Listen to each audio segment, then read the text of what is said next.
Praise Lord. കർത്താവിന്റെ അതിപരിശുദ്ധമായ നാം വാഴ്ത്തപ്പെടട്ടെ. ഈ നല്ല സമയത്ത് ഓർത്ത് ദൈവത്തെ സ്തുതിക്കുകയും വാഴ്ത്തുകയും ചെയ്യുന്നു. വിവിധ സ്ഥലങ്ങളിൽ രാജ്യങ്ങളുമായിരുന്ന ദൈവവചനം കേൾക്കുന്ന എല്ലാ പ്രിയപ്പെട്ടവർക്കും കർത്താവായ യേശുക്രിസ്തുവിന്റെ വിലയേറിയ നാമത്തിൽ എൻ്റെ സ്നേഹവന്ദനം. അല്പസമയത്തെ ദൈവവചന ചിന്തയ്ക്കായി ഒരു ദൈവവചന ഭാഗം വായിക്കുന്നു. യോഹന്നാൻ എഴുതിയ സുവിശേഷം 21 അധ്യായം അതിന്റെ 15 വാക്യം. അവർ പ്രാതൽ കഴിച്ച ശേഷം യേശു ശിമോൻ പത്രോസിനോട്, യോഹന്നാന്റെ മകനായ ശിമോനെ, നീ ഇവരിൽ അധികമായി എന്നെ സ്നേഹിക്കുന്നുവോ എന്ന് ചോദിച്ചു. അതിന് അവൻ, ഉവ്വ് കർത്താവേ, എനിക്ക് നിന്നോട് പ്രിയമുണ്ട് എന്ന് നീ അറിയുന്നുവല്ലോ എന്ന് പറഞ്ഞു. എന്റെ കുഞ്ഞാടുകളെ മേയിക്ക എന്ന് യേശു ഉത്തരം പറഞ്ഞു. വളരെ അനുഗ്രഹിക്കപ്പെട്ട നല്ല തിരുവെഴുത്താണ് വായിച്ചത്. ശേഷം വീണ്ടും കർത്താവ് അങ്ങനെ തന്നെ ചോദിക്കുന്നുണ്ട്. രണ്ടാമതും അവനോട്, യോഹന്നാന്റെ മകനായ ശിമോനെ, നീ എന്നെ സ്നേഹിക്കുന്നുവോ എന്ന് ചോദിച്ചു. അതിന് അവൻ, ഉവ്വ് കർത്താവേ, എനിക്ക് നിന്നോട് പ്രിയമുണ്ട് എന്ന് നീ അറിയുന്നുവല്ലോ എന്ന് പറഞ്ഞു. എന്റെ ആടുകളെ മേയിക്ക എന്ന് യേശു അവനോട് പറഞ്ഞു. വീണ്ടും അതേ ചോദ്യം ചോദിക്കുക. കാരണം ഒരു മനുഷ്യനോടാണ് യേശു ചോദിക്കുന്നത്. മൂന്നാമതും അവനോട്, യോഹന്നാന്റെ മകനായ ശിമോനെ, നിനക്ക് എന്നോട് പ്രിയമുണ്ടോ എന്ന് ചോദിച്ചു. എന്നോട് പ്രിയമുണ്ടോ എന്ന് മൂന്നാമതും ചോദിക്കാൻ പത്രോസ് ദുഃഖിച്ചു. കർത്താവേ, നീ സകലവും അറിയുന്നു, എനിക്ക് നിന്നോട് പ്രിയമുണ്ട് എന്നും നീ അറിയുന്നു എന്ന് അവനോട് പറഞ്ഞു. ഇവിടെ നമ്മൾ ആ വചനം വളരെ ശ്രദ്ധയോടെ ചിന്തിക്കേണ്ട കാര്യങ്ങളാണ്. Praise the Lord. ഈ ചോദ്യം ലോകത്തിലുള്ള സകല ജനത്തോടും കർത്താവ് ചോദിക്കുക. ഹല്ലേലൂയ. ഇവരിൽ അധികമായി നിനക്ക് എന്നോട് പ്രിയമുണ്ടോ? അതിവിടുത്തെ ക്രിസ്ത്യൻസിനോടായിരുന്നാലും ക്രൈസ്തവ സമൂഹത്തോടായിരുന്നാലും ഇവിടുത്തെ ഹിന്ദു വിഭാഗത്തോടായിരുന്നാലും ഇസ്ലാം വിഭാഗത്തോടായിരുന്നാലും ഇനി ബുദ്ധമതക്കാരനായിരുന്നാലും ജൈനമതക്കാരനായിരുന്നാലും പാർസി മതക്കാരനായിരുന്നാലും വലിയ ഒരു മതവുമില്ലാതെ വനാന്തരങ്ങളിൽ ജീവിക്കുന്ന ആദിവാസികളായിരുന്നാലും ഇനി ട്രൈബൽ മേഖലയിൽ നമുക്കറിയാം ഒരുപാട് ദ്വീപവാസികളൊക്കെ ഉണ്ടല്ലോ, പൊള്ളവോ ബന്ധമില്ലാത്ത. അങ്ങനെയുള്ള എല്ലാ ജനത്തോടും ഒരേ സ്വരത്തിൽ ഒരേ സ്വഭാവത്തിൽ ഒരേപോലെ ചോദിക്കുന്നതാണ് യേശു, നീ ഇവരിലധികമായി എന്നെ സ്നേഹിക്കുന്നു. യേശുവിന് ജാതിയും മതവും നിറവും വർണ്ണവും വ്യത്യാസവും ഒന്നുമില്ല. എല്ലാവരും ഒരുപോലെ മുഖപക്ഷമില്ലാതെ സ്നേഹിക്കുന്ന യേശു. ഇതെല്ലാം ഉണ്ടാക്കിയ ജാതി, മതം, നിറം, വർണ്ണം, വിദ്യാഭ്യാസം, പണം, പേര്, പേർക്കയും പാരമ്പര്യം, ഇതൊക്കെ ഉണ്ടാക്കിയത് മനുഷ്യനാണ്. മനുഷ്യൻ എല്ലാ കാലഘട്ടത്തിലും കുത്തിത്തിരിപ്പുകാരാണ്. അതുകൊണ്ട് മനുഷ്യന്റെ ജീവിതം എപ്പോഴും പരാജയമാണ്.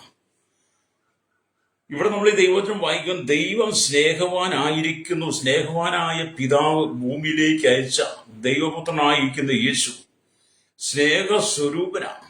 ലേലിയ സ്തോത്രം. സ്നേഹം എന്താണെന്ന് നമുക്ക് കാണിച്ചു തന്നവൻ യേശുവാണ്. സ്നേഹം എന്താണെന്ന് ലോകത്തിൽ സകല മതങ്ങൾക്കും മനുഷ്യർക്കും കാണിച്ചു കൊടുത്തത് യേശുവാണ്. യേശു തന്റെ ഉന്നതമായ സ്നേഹം കാൽവരി ക്രൂശിൽ വെളിപ്പെടുത്തി. ഹല്ലേലൂയ. നമുക്ക് വേണ്ടി തന്റെ ജീവനും തന്നവനാണ് നമ്മുടെ കർത്താവായ യേശു ക്രിസ്തു. എങ്ങനെയാണ് നമുക്ക് ആ സ്നേഹം വെളിപ്പെടുത്തിയത്? കാൽവരി ക്രൂശിൽ തന്റെ ശരീരം നമുക്ക് വേണ്ടി തകർക്കുമ്പോഴും തന്റെ അവസാന തുള്ളി രക്തം വരെ നമുക്ക് തരുമ്പോഴും, കാരിരുമ്പാണിയാൽ തറയപ്പെട്ട് കിടക്കുമ്പോൾ, കൈകാലുകൾ തറയപ്പെട്ട് കിടക്കുമ്പോൾ, മുൾക്കീരിയുടെ ദായിയായി കിടക്കുമ്പോൾ, അവനെ ചാട്ടവാർ കൊണ്ട് അടിക്കുമ്പോൾ, നിന്ദിക്കുമ്പോൾ, അപമാനിക്കുമ്പോൾ, അവന്റെ കന്നത്തടിക്കുമ്പോൾ, അവന്റെ മുഖത്ത് തുപ്പുമ്പോൾ, അവനെ പരിഹസിക്കുമ്പോൾ, എന്തിനേറെ അവസാനം അവന്റെ വിലാപ്പുറം കുത്തിത്തുറന്ന സമയം പോലും യേശുവിന്റെ സ്നേഹത്തിന് ഒരു കുറവുമില്ല. അങ്ങനെ സ്നേഹിക്കാൻ കഴിയുന്ന ഒരു കർത്താവ്. ഈ കർത്താവാണ് പത്രോസിനോട് ചോദിക്കുന്നത്, യോഹന്നാന്റെ മകനായ ശിമോനെ, നീ ഇവരിൽ അധികമായി എന്നെ സ്നേഹിക്കുന്നുവോ? നമ്മൾ ഈ ദൈവവചന ഭാഗം വായിക്കുമ്പോൾ കർത്താവ് നിങ്ങളോട് ഇങ്ങനെ ചോദിച്ചിട്ടുണ്ടോ? കർത്താവ് നിങ്ങളോട് ഇങ്ങനെ ചോദിക്കാൻ ഒരു അവസരം നിങ്ങൾ ആഗ്രഹിക്കുന്നുണ്ടോ? ഈ ശബ്ദം ഒന്ന് കേൾക്കാൻ നിങ്ങളുടെ ഹൃദയത്തിന് ആഗ്രഹമുണ്ടോ? അങ്ങനെ ഒരു ആഗ്രഹം നിന്റെ ഉള്ളിൽ വന്നാൽ നീ ഭയങ്കര ജയാളിയ. ഹല്ലേലൂയ. കഴിഞ്ഞ ദിവസങ്ങളൊക്കെ നമ്മൾ കണ്ടില്ലേ, പലരും വലിയ പുഴയിൽ ചാടി, ഡാമിൽ ചാടി ഒക്കെ മരിച്ച് നമ്മൾ കണ്ടില്ലേ. ഹല്ലേലൂയ. എന്തിനാണ് നിങ്ങൾ ആത്മഹത്യ ചെയ്യുന്നത്? നിങ്ങൾ ഭാര്യയോട് പിണങ്ങി അല്ലെങ്കിൽ ഭർത്താവിനോട് പിണങ്ങി കുടുംബത്തിനകത്ത് ചിന്ന ഭിന്നമായ അനുഭവങ്ങൾ കടന്നു വരുമ്പോൾ, പ്രശ്നങ്ങൾ കടന്നു വരും, അതിന് വല്ല നിയമവഴി വല്ലതും ഉണ്ടോ എന്ന് നോക്കണം. അല്ലെങ്കിൽ ആരോടും പറഞ്ഞൊരു ഒരു പരിഹാരം കണ്ടെത്താൻ നോക്കണം. പെട്ടെന്ന് നിങ്ങളുടെ ജീവനെ നിങ്ങൾ തകർത്ത് കളഞ്ഞുകൂടി ആമെ നശിപ്പിച്ച് കളഞ്ഞാൽ, അത് ആത്മഹത്യക്ക് നിങ്ങളെ വിധേയപ്പെടുത്തിയാൽ, നിങ്ങൾ ഈ ഭൂമിയിൽ അനുഭവിച്ചേക്കാൾ എത്രയോ കോടിക്കണക്കിന് മടങ്ങ് കഷ്ടമാണ് നിങ്ങൾ നരകത്തിൽ പോയി അനുഭവിക്കുന്നത്. ആത്മഹത്യ ചെയ്ത് സ്വയം ജീവൻ ഒടുക്കുന്ന ഒരു വ്യക്തിക്ക് സ്വർഗത്തിൽ പോകാൻ പറ്റത്തില്ല. അവരെല്ലാം നരകയാതനയാണ്. ഇവിടുത്തെ കഷ്ടം കഴിഞ്ഞെന്നും പറഞ്ഞ് പോകുന്നതാ. അതുകൊണ്ട് ഞാൻ പറയട്ടെ, നിന്റെ ഏത് പ്രശ്നത്തിന്റെ നടുവിലും ഏത് പ്രതികൂലത്തിന്റെ ഇടയിലും എന്നെ കേൾക്കുന്ന സഹോദര സഹോദരി, മാതാവി പിതാവി, ദൈവം ചോദിക്കുക, ഇവരിലധികമായി നീ എന്നെ സ്നേഹിക്കുന്നുവോ? കഴിഞ്ഞ ചില ദിവസങ്ങൾക്ക് മുമ്പ് കണ്ടില്ലേ, കർത്താവ് മക്കൾ പഠിച്ചോ എന്ന് പിതാവ് ചോദിച്ചു. പഠിക്കാൻ പറഞ്ഞതിന്റെ പേരിൽ വിലയേറിയ മറ്റൊരു വിഷയങ്ങളിലെ ട്യൂഷന് പോകാൻ പറഞ്ഞിട്ട് പോകാത്തിന്റെ പേരിൽ പോകാൻ പറഞ്ഞുകൊണ്ട് 10ാം ക്ലാസ്സിൽ പഠിക്കുന്ന കുഞ്ഞുങ്ങൾ ആത്മഹത്യ ചെയ്തത്. അതുകൊണ്ട് ആ കുട്ടികൾക്ക് എന്തെങ്കിലും നേട്ടം, അത് പിന്നെ നിത്യ നരകത്തിലേക്കല്ലേ പോയത്. നമ്മൾ എന്തുകൊണ്ട് ഇങ്ങനെയൊക്കെ സംഭവിക്കുന്നു? എന്തുകൊണ്ട് നമ്മുടെ ഇടയിൽ ഇങ്ങനെ സംഭവിക്കുന്നു? ലേലുയ സ്തോത്രം. കർത്താവിന് സ്നേഹമില്ല. ഇസ്രായേലും ഇറാനുമായിട്ടുള്ള യുദ്ധം, അമേരിക്ക, അപ്പൊ ഈ 3 രാജ്യങ്ങൾ ശക്തമായ യുദ്ധമാണ്. പശ്ചിമേഷ്യൻ രാജ്യങ്ങൾ അനവധി ആളുകൾ. കഴിഞ്ഞ ദിവസം ഞാൻ വാർത്തയിൽ കണ്ടത്, ഒമാനിൽ 12 അല്ലേരിയ ഇന്ത്യക്കാര് അപകടത്തിൽപ്പെട്ടു. അല്ലേരിയ അത് 2 പേര് ഇന്ത്യക്കാരും പോയിട്ട് 10 പേര് മലയാളികൾ വളർന്നു. ഒരാളുടെ നില ഭയങ്കര ഗുരുതരമാണ്. എനിക്ക് ഭയങ്കര സങ്കടം തോന്നി. കാരണം അവരൊക്കെ നിരപരാധികളാണ്. അവരൊന്നും ചെയ്ത് അറിയുന്നവരില്ല. ഈ മരിക്കുന്ന ആളുകളിൽ 99.3% ജനങ്ങളും, എന്ന് ഞാൻ പറയട്ടെ, അവരെല്ലാം നിരപരാധികളാണ്. ഓർത്ത് ഇതെന്തുകൊണ്ടാണ് ഇങ്ങനെയൊക്കെ സംഭവിക്കുന്നത്? ദൈവത്തിന്റെ സ്നേഹം നഷ്ടപ്പെട്ടുപോയി.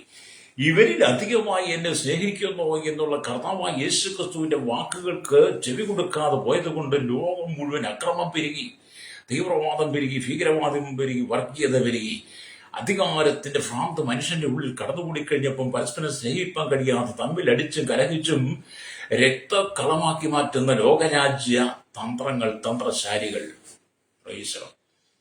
നമ്മൾ യേശുവിന്റെ സ്നേഹം അറിയണമെന്നേ.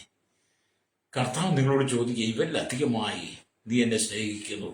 ലോകരാജ്യ രാഷ്ട്ര തലവന്മാരോട് ചോദിക്കുക, മത നേതാക്കന്മാരോട് ചോദിക്കുക, സാമൂഹ്യ സാംസ്കാരിക ചരിത്ര മാധ്യമ മീഡിയ രംഗം നിൽക്കുന്ന ചോദിക്കുക, സയന്റിസ്റ്റുകൾ എഞ്ചിനീയർമാരോടൊക്കെ ചോദിക്കുക, പ്രമാണിമാരോട് ചോദിക്കുക, കോടീശ്വരന്മാരോട് ചോദിക്കുക. അല്ലേലുയ വഴിയോരത്ത് കിടക്കുന്ന യാചകനോട് വരെ കർത്താവ് ചോദിക്കുക, ഇവരിലധികമായി നീ എന്നെ സ്നേഹിക്കുന്നു? പ്രൈസോ. നിനക്ക് ഉത്തരം പറയാനുണ്ടോ സ്വഭാവി? പ്രൈസോ. നമ്മുടെ കർത്താവ് സമാധാന പ്രഭുവാണ്. അപ്പോൾ സമാധാനമാണ് നമുക്കതെല്ലാം ആഗ്രഹിക്കുന്നത്. നമ്മുടെ കർത്താവ് ഈ ഭൂമി ഒരിക്കലും രക്തപ്പുഴ ഒഴുക്കിയില്ല. രക്തച്ചൊരിച്ചിന് വേണ്ടി വന്നതല്ല. അല്ലേരിയ ഇവിടെ ഒരു രാഷ്ട്രീയം സ്ഥാപിക്കാൻ വേണ്ടി വന്നതല്ല. ഇവിടെ ഒരു മതത്തിന്റെ നേതാവായിരിക്കാൻ വന്നവനല്ല യേശു. ഇസ്രായേൽ ഗ്രഹത്തിലെ കാണാതെ പോയതിനെ തെരഞ്ഞെടുപ്പാൻ, പാപത്തിൽ വീണുപോയ ജനത്തെ വെടിവെച്ച് ദൈവത്തിന്റെ സ്നേഹം കൊടുത്ത് അവനെ നിത്യത്തിലേക്ക് കൊണ്ടുപോകാൻ, നിത്യത്തിലേക്ക് എത്തിക്കുവാൻ വേണ്ടിയാണ് പിതാവ് ഈ ഭൂമിയിൽ തന്റെ പുത്രനായിരിക്കുന്ന യേശുവിനെ അയച്ചത്. അല്ലേലുയ. അതെ പ്രിയരെ, ഇവിടെ നാം ദൈവത്തിന്റെ വചനം വായിക്കുമ്പോൾ മനസ്സിലാക്കാൻ കഴിയുന്നത്, പത്രോസിന്റെ ഒരു യഥാസ്ഥാപനമായിരുന്നു ഈ ചോദ്യത്തിനകത്തുണ്ടായിരുന്നത്. പ്രാതൽ കഴിഞ്ഞ ശേഷം പ്രാതൽ കഴിച്ച ശേഷം എന്ന് പറഞ്ഞാൽ യേശു മരിച്ച് അടക്കപ്പെട്ട് കഴിഞ്ഞപ്പോൾ പത്രോസ് അടക്കമുള്ള തിബിരിയാസ് കടലിൽ മീൻ പിടിക്കാൻ പോയി. രാത്രി മുഴുവൻ അധ്വാനിച്ചിട്ട് അവർക്കൊന്നും കിട്ടിയില്ല. അപ്പോഴാണ് യേശു കരയ്ക്ക് വന്ന് നിന്നതും പടകിന്റെ വലത്തുഭാഗത്ത് വല വീശാൻ പറഞ്ഞു. വല വീശി പെരുത്ത മീൻകൂട്ടം 153 കിട്ടി. അതിൽ ചിലതും കൂടെ കൊണ്ടുവരപ്പോൾ യേശു ഒരുപാട്ട് ഒന്നിച്ച് സംസാരിച്ച് അപ്പോഴത്തെ യേശു അവർക്ക് വേണ്ടുന്ന പ്രാതൽ ഒഴുകി വെച്ചിരുന്നു. കനലിൽ വെച്ചിട്ട് അപ്പവും മീനും പ്രാതൽ കഴിച്ചുകൊള്ളാൻ യേശു പറയുന്നുണ്ട്. 21-ാം അധ്യായം വായിച്ചാൽ കാണാൻ കഴിയും. ഇന്നലെ ഞാൻ പറഞ്ഞല്ലോ. അങ്ങനെ പ്രാതൽ കഴിഞ്ഞ ശേഷം പ്രാതൽ കഴിഞ്ഞ ശേഷം ഒരു ഉത്സാഹം, ഒരു ഉന്മേഷം പ്രാപിച്ച് പത്രോസ് ഇരിക്കുന്ന സമയത്താണ് യേശു പൊടുന്നനവേ ഈ ചോദ്യം ചോദിക്കുന്നത്. തലേദിവസം രാത്രിയിൽ കടലിന്റെ ക്ഷീണം, കടലിലെ ക്ഷീണം തലേദിവസം രാത്രി. ആ കടലിലെ ക്ഷീണമൊക്കെ ഏറ്റ് ക്ഷീണിതനായിരിക്കുന്ന പത്രോസ് പ്രാതൽ കഴിച്ച് ഉത്സാഹം വന്ന ശേഷം നല്ല സന്തോഷത്തോടു കൂടി ഇരിക്കുമ്പോൾ പത്രോസിന്റെ ജീവിതത്തിലെ മാറ്റുരയ്ക്കത്തക്ക നിലയിലുള്ള ചോദ്യമാണ് യേശു ചോദിക്കുന്നത്. ഇവരിലധികമായി നീ എന്നെ സ്നേഹിക്കുന്നു? ലോകത്തിലുള്ള എല്ലാവരോടും ദൈവം ചോദിക്കുക, വിവരമുള്ളവനും ജ്ഞാനമുള്ളവനും ഉത്തരം പറയും, ഇല്ലാത്തവൻ എന്ത് ചെയ്യും? മത്സരിക്കും. വിവരദോഷികളായിട്ട് കുറെ ആളുകളുണ്ട്, അല്ലേ? അവരെ കുറിച്ച് പറഞ്ഞിട്ട് കാര്യമില്ല. പത്രോസിന്റെ ജീവിതത്തിലെ മാറ്റുരയ്ക്കുന്ന ചോദ്യമായിരുന്നു യേശു ചോദിച്ചത്, അല്ലേ? അപ്പൊ ഇവിടെ നാം ദൈവത്തിന്റെ വചനം വായിക്കുകയും കാണുന്നുണ്ട്, അല്ലേ? ദൈവപുത്രനാണെന്ന് ഒരിക്കൽ ഏറ്റു പറഞ്ഞവനാ ജനത്തിനു മുമ്പിൽ. നീ ജീവനുള്ള ദൈവത്തിന്റെ പുത്രനായിരിക്കുന്ന ക്രിസ്തു ആണെന്ന് ഏറ്റു പറഞ്ഞവനാണ് ഈ പത്രോസ്, അല്ലേ? പ്രിയസർ, അല്ലേ? അങ്ങനെ ജനത്തിന്റെ ശ്രദ്ധ പിടിച്ചു പറ്റിയവനാണ് ഈ പത്രോസ്, അല്ലേ? അപ്പോൾ തന്നെ യേശുവിനെ തള്ളിപ്പറഞ്ഞവനാണ് പത്രോസ്, അല്ലേ? നിങ്ങൾ യേശുവിനെ തള്ളിപ്പറയുന്ന കൂട്ടത്തിൽ ഒരാളല്ലേ എന്ന് എനിക്ക് കഴിഞ്ഞ ദിവസം തൊട്ട് ഞാൻ ചിന്തിക്കുക. നിങ്ങൾ യേശുവിനെ തള്ളിപ്പറയുന്ന ആളാണ്. നിങ്ങൾ യഥാർത്ഥത്തിൽ ക്രിസ്തു വിശ്വാസിയല്ല. യേശുവിനെ തള്ളിപ്പറയുന്ന യൂദയുടെ സ്ഥാനമാണ് എനിക്ക്. നിങ്ങളും യൂദയും തുല്യമാകട്ടോ, ഒരു മാറ്റവും ഇല്ല, അല്ലേ? താങ്കൾ എന്തെല്ലാം പറഞ്ഞാലും താങ്കൾക്ക് യൂദയുടെ ആത്മാവാ. യേശുവിനെ ദൈവമൊന്ന് വിശ്വസിക്കാത്തവനൊക്കെ കള്ളനാണെന്നാ യോഹന്നാന്റെ ലേഖനം വായിക്കുന്നത്. യേശുവിനെ ദൈവമൊന്ന് വിശ്വസിക്കാത്തവനൊക്കെ കള്ളൻ, കള്ളൻ, കള്ളൻ. വേദപുസ്തകം വായിക്കണം, പഠിക്കണം, അല്ലേ? സ്തോത്രം, പ്രൈസറോ.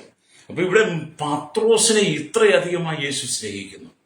അങ്ങനെയാണെങ്കിൽ കർത്താവ് നമ്മെ എത്രയധികം സ്നേഹിക്കുന്നു, പ്രൈസറോ. അതെ, ലോകത്തിൽ ഇത്രമാത്രം സ്നേഹം തന്നവൻ യേശു ക്രിസ്തു അല്ലാതെ ഒരു വ്യക്തിയുമില്ല, പ്രൈസറോ. ഞാൻ യേശുവിനെ എല്ലാ കാലഘട്ടത്തിലും ദൈവമായിട്ടാണ് വിശ്വസിക്കുന്നത്. അത് ഈ ലോകം മുഴുവൻ ഇടിഞ്ഞു വന്നിട്ട് എന്ത് കൊലപാതകം ഉണ്ടാക്കിയാലും യേശു ദൈവമാണെന്ന് ജീവൻ പോകുന്നിടം വരെ പ്രസംഗിക്കും. അതിനെ തടയിടുവാൻ, തടസ്സപ്പെടുത്തുവാൻ നീ വന്നാൽ, ഹല്ലേലൂയ, അതിന് ശിക്ഷ ഞാനല്ല തരുന്നത്, ദൈവമാ തരുന്നത്, ഹല്ലേലൂയ. ദൈവത്തിന് അസാധ്യമായി ഒന്നുമില്ല. ദൈവം ഈ ലോകത്തിൽ സകലരെ സ്നേഹിക്കുന്നു. ആരോടും ദൈവത്തിന് വിദ്വേഷമില്ല. എല്ലാവരും ദൈവം സ്നേഹിക്കുന്നു. അതുകൊണ്ടൊക്കെയാണ് ഞാൻ ഈ ദൈവത്തിന്റെ വചനം പ്രസംഗിക്കുന്നത്, ഹല്ലേലൂയ. അപ്പൊ ഇവിടെ ദൈവത്തിന്റെ വചനം വായിക്കുമ്പോൾ ഇവരിൽ അധികമായി എന്നെ സ്നേഹിക്കുന്നുവോ എന്ന ചോദ്യത്തിന് ഇവരിൽ അധികമായി എന്ന് പറഞ്ഞിരിക്കുന്നത്, ഇവരിൽ അധികമായി എന്ന് പറയുമ്പോൾ അധികമായി അല്ല, ഇവയിൽ അധികമായി. ഇവരിൽ അധികമായി എന്ന് പറയുമ്പോൾ ഇവയിൽ എന്ന് പറഞ്ഞാൽ ഈ ഭൂമിയിൽ അനവധി കാര്യങ്ങളുണ്ട്. ഈ ഭൂമിയിൽ പൊന്നും പണവും ഒക്കെയുണ്ട്, മണ്ണും പെണ്ണും ഒക്കെയുണ്ട്, അല്ലേരിയ. സ്ഥാനവും മാനവും പേരും പ്രശസ്തിയും ഒക്കെ ഉണ്ട്, എല്ലാം ഉണ്ട്. മനുഷ്യൻ ഈ ഭൂമി നേടിയെടുക്കാൻ കഴിയുന്നതെല്ലാം ഉണ്ട്, സകലതും ഉണ്ട്. അപ്പോൾ യേശു ഇവരിൽ അല്ലെങ്കിൽ ഇവയിലധികം. അപ്പം ഈ ലോകത്തിൽ എന്തിനേക്കാൾ കൂടുതലായി നമ്മൾ യേശുവിനെ സ്നേഹിക്കണം. Praise the Lord. യേശുവാണ് യഥാർത്ഥ ദൈവം. യോഹന്നാൻ 1:14 ഞാൻ ഇതിലും പറഞ്ഞില്ല. യഥാർത്ഥത്തിൽ സുബോധമില്ല എന്ന് വരികിൽ യോഹന്നാന്റെ വിഷയം ഒന്നത് വായിക്കുന്നത് നല്ലതാണ്. Praise the Lord. യേശു ആരാണെന്ന് അറിയാം. പിന്നെ ലേഖനം അങ്ങ് വായിക്കണം യോഹന്നാന്റെ. പൗലോസിന്റെ ലേഖനങ്ങളൊക്കെ വായിച്ചാലും അത് മനസ്സിലാക്കാൻ കഴിയും, രക്തം ചെയ്യും. ഇവിടെ ദൈവത്തിന് വചനം വായിക്കും. ഇവരിൽ അധികമായി എന്നെ സ്നേഹിക്കുന്നു എന്ന് ചോദിച്ചപ്പോൾ പത്രോസിന്റെ ജീവിതത്തിന് മാറ്റുരയ്ക്കുക. നമുക്കറിയാം, സ്വർണം പണിക്കാരന്റെ കയ്യിൽ കൊണ്ട് കൊടുക്കുമെന്ന് ഉരച്ചു നോക്കും, യഥാർത്ഥ സ്വർണമാണോ അതോ മുക്കുകൊണ്ടമാണോ എന്ന്, അല്ലേരിയ. അപ്പൊ മുക്കുകൊണ്ടമാണെങ്കിൽ വിലയില്ല, യഥാർത്ഥ സ്വർണമാണെങ്കിൽ മാത്രമേ അതിന് വിലയുള്ളൂ എന്ന് പറഞ്ഞ പോലെ യേശു നീ ജീവനുള്ള ദൈവത്തിന്റെ പുത്രനായ ക്രിസ്തുവാന്ന് പത്രോസ് പറഞ്ഞു. ആമേ യേശുവിനെ തള്ളിപ്പറഞ്ഞു. എന്നിട്ടും അവസാന പ്രാവശ്യവും അല്ലേരിയ ഇവരിലധികമായി നീ എന്നെ സ്നേഹിക്കുന്ന ചോദ്യം പത്രോസിന്റെ ജീവിതത്തിലെ മാറ്റുരച്ച് അവന്റെ ഉള്ളിലെ ദൈവസ്നേഹത്തെ ഒന്നുകൂടെ വെളിപ്പെടുത്തിയെടുത്തതാണ് നമ്മുടെ കർത്താവ്. ഇങ്ങനെയൊക്കെയാണ് ദൈവം നമ്മോട് ഇടപെടുന്നത് കേട്ടോ. ജീവിതത്തിൽ എന്നെ കേൾക്കുന്ന മാതാവേ, പിതാവേ, നീ തകർന്ന തരിപ്പണമായി സങ്കടത്തിന്റെ അനുഭവത്തിലൂടെ കടന്നുപോയേക്കാം. ഒരുപക്ഷെ ജീവിതത്തിൽ എല്ലാം മേഖലയിൽ നീ തകർക്കപ്പെട്ട, നിന്ദിക്കപ്പെട്ടേക്കാം, അപമാനിക്കപ്പെട്ടേക്കാം, ജീവിതം താറുമാറായേക്കാം. പക്ഷേ നിന്നെ സ്നേഹിപ്പാൻ യേശുവുണ്ട്. നിന്നെ സ്നേഹിപ്പാൻ, നിനക്ക് നിത്യജീവൻ നൽകുവാൻ, പ്രത്യാശ നൽകുവാൻ, നിത്യസന്തോഷം നൽകുവാൻ, നിത്യസമാധാനം നൽകുവാൻ യേശുവുണ്ട്. അതുകൊണ്ടാണ് മത്തായിയുടെ സുവിശേഷം നമ്മൾ 6:33 വായിക്കുമ്പോണ്ട്, മുമ്പേ അവന്റെ രാജ്യനീതി അന്വേഷിപ്പിൻ, അതോടുകൂടി ഇതൊക്കെ നിങ്ങൾക്ക് കിട്ടും. അത് മുമ്പേ അവന്റെ രാജ്യനീതി നിങ്ങൾ അന്വേഷിക്കുന്ന വ്യക്തിയാണെങ്കിൽ എന്നെ കേൾക്കുന്ന ശ്രോതാവി സ്നേഹിത, അല്ലേരിയ, ദൈവം നിനക്കെല്ലാം വെളിപ്പെടുത്തി തരും. അല്ലേരിയ, ഉലകത്തിൽ നീ പരാജയപ്പെടില്ല. പ്രൈസ്. നീ പരാജയപ്പെടാൻ ദൈവം അനുവദിക്കുന്നില്ല. നീ പരാജിതനായി മാറാൻ ദൈവം അനുവദിക്കുന്നില്ല. നിന്റെ പരാജയം കാണാൻ ലോകം ആഗ്രഹിക്കും, ലോകക്കാരാഗ്രഹിക്കുമ്പോൾ, നിന്നെ പരാജയത്തിലേക്ക് തള്ളിയിടാൻ ശ്രമിക്കുമ്പോൾ, നീ വഴുതി വീഴുന്നത് കാണാൻ ആഗ്രഹിക്കുന്നവരുണ്ട്. പക്ഷെ അതിന്റെ നടുവിൽ യേശു പറയുകയാണ്, അല്ലടിയ, നീ അവന്റെ രാജ്യം നീതി അന്വേഷിച്ചില്ല, ആരുടെ? യേശുവിന്റെ. അതോടുകൂടി ഇതൊക്കെ നിന്റെ ജീവിതത്തിന് ആവശ്യമായതെല്ലാം കർത്താവ് തരും, വ്യക്തം ചെയ്യും. പാപത്തിന് അധീനമായ ജീവിതത്തിൽ, പാപത്തിന് അടിമപ്പെട്ട ജീവിതത്തിൽ, പാപത്തിന് അധീനമായ ശരീരത്തിൽ വസിക്കുന്ന നിന്റെ ജഡത്തിൽ നിന്ന് അനവധി ചിന്തകൾ ഉയർന്നു വരാം. അല്ലേരിയ, പാപ ശരീരത്തിൽ നിന്ന് ഒരുപാട് ചിന്തകൾ ഉയർന്നു വരുന്നേ. പാപത്തിന് അധീനമായ ശരീരത്തിൽ നിന്ന് ഒരുപാട് ചിന്തകൾ വരുന്നേ. അവരാണ് ഈ തർക്കവും വാദപ്രതിവാദവും വാഗ്ദാദവും ഒക്കെ ആയിട്ട് നിൽക്കുന്നത്. ആമേൻ. പാപത്തിന് അധീനമായ ശരീരം. പൗലോസ് തന്നെ ഒരിക്കൽ പറയുന്നുണ്ട്, റോമലേഖനം 7:24 വായിച്ചാൽ കാണാൻ, 25 വായിക്കും. അയ്യോ, ഞാൻ അരിഷ്ട മനുഷ്യൻ, ഈ മരണത്തിന് അധീനമായ ശരീരത്തിനെ ആർ വിടുവിക്കും. അതെ, നീ ഒരു അരിഷ്ട മനുഷ്യൻ. മരണത്തിന് അധീനമായ ശരീരത്തിൽ പല പ്രമാണങ്ങൾ, ലോകത്തിന്റെ പ്രമാണവും ജഡത്തിന്റെ പ്രമാണവും ഒക്കെ നിന്റെ ഉള്ളിലുള്ളത് കൊണ്ട്, അല്ലേലിയ, ക്രിസ്തുവിനെ നിനക്ക് സ്നേഹിപ്പാൻ അറിയില്ല. പ്രേസലോട്. അല്ലേലിയ, ദൈവത്തിന്റെ സ്നേഹത്തിന്റെ ആഴം നമ്മൾ മനസ്സിലാക്കണം. പ്രേസ്. നിങ്ങളിനി എന്തെല്ലാം പറഞ്ഞത് എനിക്കിത് പറയാതിരിക്കാൻ പറ്റില്ല. കാരണം ഞാൻ 25 വർഷം തിരിച്ചറിവായ പിന്നെ ചെറുപ്രായം തൊട്ട് ഏകദേശം 36 വയസ്സ് വരെ മുഴുവൻ മദ്യത്തിനും ലഹരിക്കും അടിമപ്പെട്ട്, അല്ലേലിയ, സകല മയക്കുമരുന്നുകൾക്കും വിധേയപ്പെട്ട് സുബോധം നഷ്ടപ്പെട്ടവനെ പോലെ ജീവിച്ച എന്റെ ജീവിതത്തിൽ യേശു കടന്നു വന്ന് അവൻ ദൈവമാണെന്ന് വെളിപ്പെടുത്തി, ദൈവപുത്രനാണെന്ന് വെളിപ്പെടുത്തി, എന്നെ വിശ്വസിക്കുന്നവനാണ് നിത്യജീവൻ. ആമൻ എന്ന കാര്യം ദൈവം യഥാർത്ഥത്തിൽ വെളിപ്പെടുത്തി തന്നപ്പോൾ, അല്ലേലിയ, ഈ പത്രോസിനോട് ചോദിച്ച ചോദ്യം അന്ന് എന്നോട് കർത്താവ് ഇവരിൽ അധികമായി, അല്ലേലിയ, എന്ന് പറഞ്ഞാൽ ഈ ഭൂമിയിൽ ഇവയിൽ അധികമായി ഇതിനൊരു മറ്റൊരു പരിഭാഷയാണ്. അങ്ങനെ ഒരുപാടുണ്ട്. അതിനേക്കാൾ അധികം എന്നെ സ്നേഹിക്കുന്നു. ഞാൻ നിങ്ങളോട് പറയട്ടെ, ഞാൻ യേശുക്രിസ്തുവിനെ അറിഞ്ഞതും ദൈവവചനം വിശ്വസിച്ചതും യേശുവിന്റെ സ്വന്തം പിതാവായി സ്വീകരിച്ചതും ഒരു സുവിശേഷകൻ, ഒരു പാസ്റ്റർ സഭയെ പറഞ്ഞിട്ടല്ല. പാപത്താൽ നിറയപ്പെട്ട് സമാധാനമില്ലാതെ സന്തോഷമില്ല, മരണത്തിന്റെ അറ്റത്തോളം, മരണത്തിന്റെ മുൾമുനയിലെത്തി മരിച്ചാൽ മതി എന്ന് പറഞ്ഞിരുന്ന സമയത്ത് എൻ്റെ കയ്യിൽ കിട്ടിയ ഒരു ബൈബിളാണ്, ഫുൾ ബൈബിൾ. അത് ഞാൻ ആദ്യമോടൊന്നും വായിച്ചപ്പോഴാണ് യേശുവിനെ ഞാൻ അറിഞ്ഞതും അവന് വേണ്ടി എൻ്റെ ഹൃദയം കൊടുത്തതും. മറ്റാരുടെയും പ്രേരണയല്ല, ദൈവാത്മാവിനോട് ഇടപെട്ടതാണ്. അതുകൊണ്ട് യേശുവിനെ ദൈവമെന്ന് പറയുന്നതിനകത്ത് ഞാൻ ഒരിക്കലും ലജ്ജിക്കുന്നില്ല. അവനെ ദൈവമെന്ന് വിശ്വസിക്കുന്നതിനകത്ത് ഞാൻ അഭിമാനിക്കുന്നു. യേശു ക്രിസ്തു ഞാൻ ജനിക്കുന്നതിന് മുമ്പ് ഈ ലോകത്തിലേക്ക് വരുമെന്നും എന്റെ പാപത്തിന് പരിഹാരമായി മരിക്കുമെന്നും ആമേൻ പിതാവ് പറഞ്ഞിട്ടുണ്ട്. യോഹന്നാന്റെ സുവിശേഷം 3:16 വായിച്ചിട്ടുണ്ടല്ലോ അല്ലേ? തന്റെ ഏകജാതനായിരിക്കുന്ന പുത്രൻ വിശ്വസിക്കേണ്ടതിന്, ആമേൻ, പുത്രൻ വിശ്വസിക്കുന്ന നിത്യജീവൻ പ്രാപിക്കേണ്ടതിന്, അല്ലേലിയ, അവനെ നൽകുവാൻ തക്കവണ്ണം ദൈവം ലോകത്തെ സ്നേഹിച്ചു. അതെ, എനിക്കൊരു നിത്യജീവൻ തന്നത് യേശുവാ. നിത്യജീവൻ കൊടുക്കുവാൻ കഴിയുന്നവൻ യേശുവാ. ഒരിക്കൽ തോമസ് ചോദിച്ചു, ഞങ്ങൾക്ക് പിതാവിനെ കാണിച്ചു തരണോ? അല്ലേലിയ. അപ്പൊ യേശു എന്നെ കണ്ടവൻ പിതാവിനെ കണ്ടിരിക്കുന്നു. അല്ലേലിയ. ഒത്തിരി തെളിവുകളൊക്കെ ഉണ്ട്. പിന്നെ അതിലേക്ക് നമുക്കിപ്പം കടക്കേണ്ട കാര്യമില്ല. നമ്മുടെ വിഷയങ്ങളൊന്നുമല്ല. ഇവരിലധികമായി നീ എന്നെ സ്നേഹിക്കുന്നു. ഈ ലോകത്തിലുള്ള ജനത്തോട് ചോദിക്കുക, ഇവയിലധികമായി, നിന്റെ മുമ്പിലിരിക്കുന്ന കള്ളും കുപ്പിയേക്കാൾ അധികമായി, നിന്റെ മുമ്പിലിരിക്കുന്ന പൊന്നിനേക്കാൾ, പെണ്ണിനേക്കാൾ, മണ്ണിനേക്കാൾ അധികമായി, നിന്റെ മുമ്പിലെ തീവ്രവാദത്തെക്കാൾ, ഭീകരവാദത്തെ, വർഗീയതയേക്കാൾ അധികമായി, നിന്റെ ഉള്ളിലെ പ്രലോഭനത്തെക്കാൾ, പണത്തെക്കാൾ, നിന്റെ ഉള്ളിലെ ആ മർക്കട മുഷ്ടിയേക്കാൾ, ലഹരിയ, നിന്റെ ജനികമായ ജീവിതത്തെക്കാൾ, ഈ ഭൂമി നിനക്ക് വില കൊടുത്ത് വാങ്ങുവാനും വില കൊടുക്കാതെ വാങ്ങാൻ കിട്ടുന്ന ഏതിനേക്കാളും അധികമായി യേശുവിനെ നീ സ്നേഹിക്കുന്നുണ്ടോ? പ്രൈസറോ. അങ്ങനെ ഈ ലോകത്തിൽ എന്തിനേക്കാളും അധികമായി, ഈ ഭൂമിയിൽ നിന്ന് കിട്ടുന്ന സകലത്തെക്കാൾ അധികമായി യേശുവിനെ സ്നേഹിച്ചവനാ ഞാൻ, അല്ലേ? അതുകൊണ്ട് ഇവിടെ ദൈവത്തിന് വചനം പറയുന്നത് നിന്റെ ദൈവമായ കർത്താവിനെ നീ പൂർണ്ണ ഹൃദയത്തോടും എന്നാണ് വചനം പറയുന്നത്. നിന്റെ ദൈവമായ കർത്താവിനെ നീ പൂർണ്ണ ഹൃദയത്തോടെ സേവിക്കണമെന്ന്. മത്തായിയുടെ സുവിശേഷം 22-ാം അധ്യായം അതിന്റെ 37-ാമത്തെ വാക്യത്തിലേക്ക് വരുമ്പോൾ കാണുന്നുണ്ട്, നിന്റെ ദൈവമായ കർത്താവിനെ നീ പൂർണ്ണ ഹൃദയത്തോടും പൂർണ്ണ ആത്മാവോടും പൂർണ്ണ മനസ്സോടും കൂടെ സ്നേഹിക്കണം. ഇതാകുന്നു വലിയതും ഒന്നാമത്തേതുമായ കൽപ്പന. രണ്ടാമത്തേത് അതിനോട് സമം, കൂട്ടുകാരനെ നിന്നെ പോലെ തന്നെ സ്നേഹിക്കണം. ഈ രണ്ട് കൽപ്പനകളിൽ സകല ന്യായപ്രമാണവും പ്രവാചകന്മാരും അല്ലെങ്കിൽ അടങ്ങിയിരിക്കുന്നു എന്ന് പറഞ്ഞു.